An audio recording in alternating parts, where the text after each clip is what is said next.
Leonardo AI versus OpenArt AI, which generates better art. Two powerful art generators, one built for precision and the other for exploration.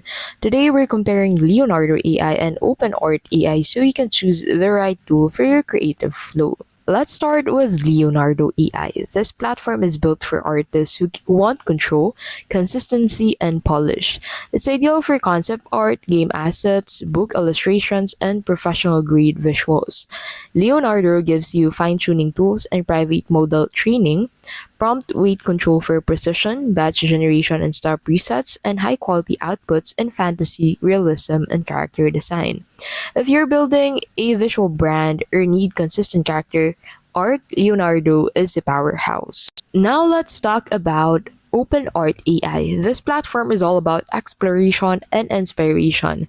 It's perfect for discovering new styles, remixing prompts, and tapping into community-driven creativity. OpenArt offers prompt remixing and trending style packs, a simple intuitive interface, great results in anime abstract and niche aesthetics, and less control but more spontaneity. If you're experimenting or just want fast inspiration, OpenArt makes it fun and easy.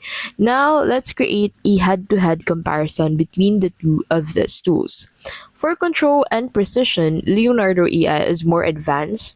For style and exploration, OpenArt AI is more strong, and Leonardo AI is ideal for pro artists, game devs, and illustrators, while OpenArt AI is ideal for casual creators, prompt engineers.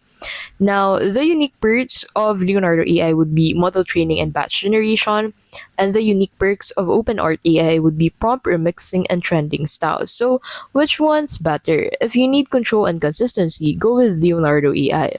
If you want inspiration and style discovery, OpenArt AI is your playground.